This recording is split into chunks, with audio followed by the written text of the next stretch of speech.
Welcome back to another Senior Learning Institute's educational moment, where older adults and their loved ones turn for honest and straightforward information. In just a few minutes, you'll enjoy bite-sized, easily digestible nuggets of knowledge, empowering you to make the right decision the first time. So without further ado, here's our founder, certified senior advisor, seniors real estate specialist, nationally syndicated podcaster and speaker, the advocate you can trust, Mr. Ted Gottlieb. Welcome back to another Senior Learning Institute educational moment. Caregiving comes naturally to some, and to others it's challenging. Whether you volunteered for the role or drew the shortest straw, we hope you find this information helpful. To me, caregiving is an honor, it's a gift, it's fulfilling. That being said, caregiving is often hard work and stressful. We're fortunate to have Chloe Schechter with us today. Chloe is a licensed clinical social worker with a master's degree in social work. Chloe has years of experience working with the older adult population, specializing in providing therapy for seniors with feelings of depression and anxiety. Chloe, what resources do you recommend to help reduce the stress that often goes hand in hand with caregiving? Well, definitely just accessing any resource you can. I highly recommend any resource that's feasible for you and your loved one. But my personal favorite I found to be adult day programs, which, I could go on and on about how beneficial those are for the loved ones, of course, but in regards to caregivers and their stress, adult day cares allow the loved one to be, in a completely different environment. So that way the caregiver actually has the opportunity to practice self-care in any way that feels best to them. So, they have the option to go out and do errands or to appointments if that's what they want to do, or, they can go home and have the day to themselves and be able to relax in any way that's best for them. Because it's just so important to be caring for yourself and practice that self-care when you're caring for someone else. Right. And I guess that's got to be pretty difficult in regard to actually being able to do that, because I know many people who feel guilty when they will love one into an adult day. They may know that it makes sense and also may be really beneficial for the individual who's being cared for, but how do you overcome the guilt that comes along with that? Yeah, it's just, being able to see the good in every aspect. So, as I said, not only the loved one, being in a positive environment, getting that socialization, having fun, making friends, getting that change of environment, but seeing how beneficial that can be also for the caregiver. And sometimes that part is really hard to see, and, you're just focused on caring for your loved one, that it's hard to look at what's also best for their caregiver. And what in return is what provides them to have the ability to care the best way they can, and getting that self-care piece put in is just so important to that. Yeah, it really is. I mean, you could really get run down very, very quickly. I've seen it personally, whereas someone was caring for someone that I knew very, very well, and she ended up getting sick. She ended up passing away. And her loved one who she had been caring for had been there, and they had to come up with some other options. But yeah, it can be very, very stressful. Right. What aspect of the caregiver loved one relationship seems to be the hardest? I would say the communication piece. And I say that because of how, much the relationship can change when one steps into that caregiver role. So whether it's spouses or a child-parent relationship, whatever the caregiver loved one relationship is, that's changing, drastically from what you might have known the relationship to be your whole life, and what you have known the communication to be like between the two of you. And really being able to meet the loved one where they are and communicate in that way, in that different way, is quite challenging. It definitely takes some processing of emotions, and getting to the point of being able to accept those changes, to be able to communicate in that way, in that different way is often very hard.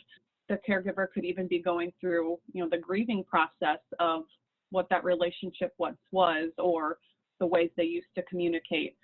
And that's a very difficult piece to get to.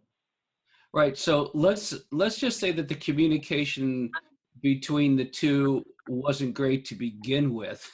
What are some of the things that we can do to kind of enhance that and improve that, so we make sure that everyone's being heard?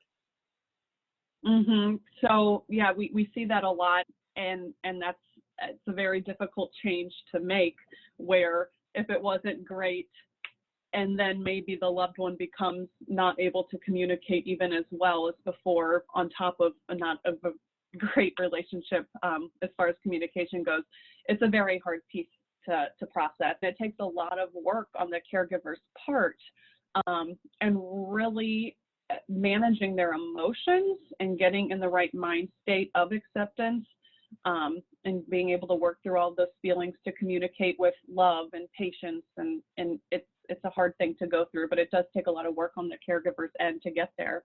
Absolutely. Right. And I have to assume that's part of what you do is helping folks come to that realization and come to the terms, and I guess being that neutral third party of sorts to really help improve the dynamic of communication. Yeah, and help work through those emotions in whatever way that might look for the caregiver. Chloe, we're recording this during the COVID-19 pandemic. Any advice for caregiving during a stay-at-home order or a quarantine? Absolutely. I think that the same advice can be given to caregivers that is giving to anyone that's kind of struggling with working at home when they're not used to right now. Maintaining as much of a normal life as possible, as far as keeping a schedule, keeping an agenda. Your outings are not going to look the same, but continue to schedule what you can, whether that's getting in the car and taking a drive around a park, or, on a nice day, whatever that may look like, and continue to access resources. Even though things are closed, things are opening up online. There's a numerous amount of virtual support groups, or, telehealth right now. Continuing to access those is so important. And I would also recommend to just be as flexible as possible, which might be hard, but, realizing that whatever the state that your loved one might be in, they can feel the stir craziness that is going on. They can feel the isolation as well. So being flexible in bringing positivity in, and just finding humor wherever you can, which is always hard during a time of high stress, but just really using laughter to release some of the tension and those stressful feelings, as well as using physical activity. If you're not able to get out and go on a walk, for example, which is, my favorite form of getting physical activity, but if you're not able to do that, look up something online, look up a chair yoga class on YouTube, for example. Just do whatever you can to be a little bit active every day. That helps a lot as well. Thank you. That's really good advice. Chloe, you've worked in adult day centers and senior living communities. You've seen the positive impact of adaptation, which you were really what you're talking about. You've seen it firsthand. Any other examples that you might be able to give us in regard to how we can adapt? Yeah, I think this really piggybacks along with the communication aspect and meeting them, your loved one, where they are. So I got to witness a fantastic caregiving relationship. It was between spouses. The wife was caring for her husband who had dementia. And so they had this morning routine of having their coffee and watching the news. And for a few months, her husband just started to seem really down. He was having depressive feelings for the majority of the morning, and started having crying episodes. It was getting very impactful of his entire day. And so she started, instead of having the news on, started having fun music on while they had their coffee, and just adapted to his emotions and to how he was newly reacting to these things, even though that's the routine they have known for however many years. And they ended up having morning dance parties, which increased his mood. He stopped having the crying episodes, and when he's feeling more positive, the caregiver is as well. So just created an overall more positive environment, and was just a fantastic example for seeing how you can adapt to create more happiness and positivity for the both of you. How do you see mental health therapy benefiting the caregiver? I think for a caregiver, mental health therapy acts as more of a preventative tool, which is very, very important when caregiving, to try to prevent feelings of stress, anxiety, isolation, especially during now, as well as caregiver burnout, which is, as we said, a huge factor of it. So, therapy can help prevent those feelings from getting to a point of affecting your caregiving. Being able to have someone to vent to when caregiving can be changing all the time. The environment around you is changing. The status of your loved one might be changing, and that's a lot to continuously process on your own.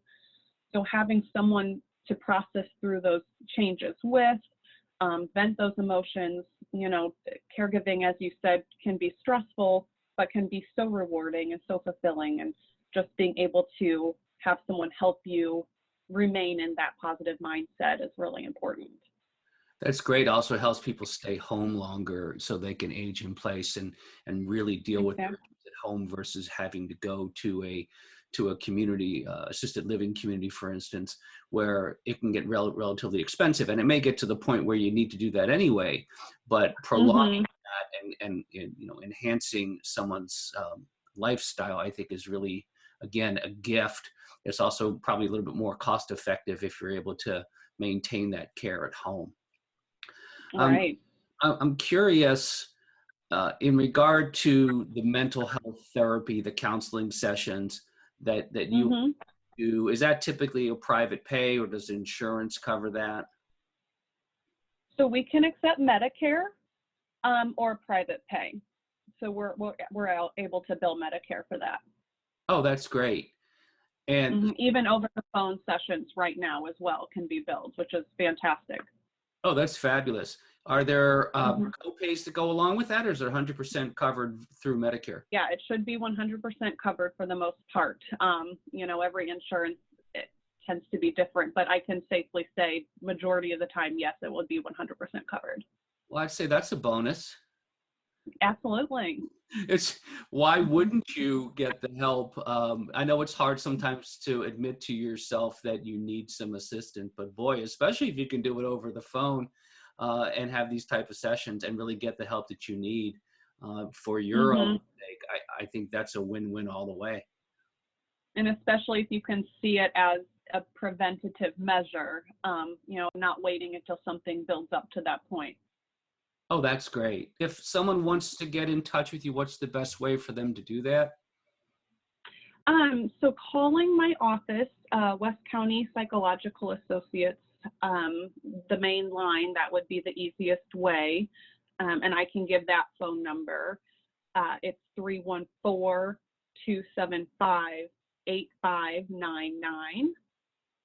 So 314-275-8599. That's our main line. Or you can go to, it's WCPASTL.com. So just Googling West County Psychological Associates and finding that website. That's great. And if you look on the website or call, just ask for Chloe Schechter, and Chloe will be happy to converse with you. So thanks again, Chloe, for being here today. Absolutely. Thanks for having me. Oh, it's my pleasure. Thank you. It was very insightful. I want to thank the listeners again for listening to this senior. I'm going to start that again. I want to thank the listeners for taking time to listen to this Senior Learning Institute educational moment. At the Senior Learning Institute, we strive to provide the straightforward and unbiased information you need to make smart decisions the first time. We're here to connect older adults and their advocates to the resources they need to make the right decision the first time, from aging in place to selling the home in any condition, estate and financial planning, in-home care, estate sales, clean-out services, you name it, anywhere in the country. We're here to help, and it's a free service.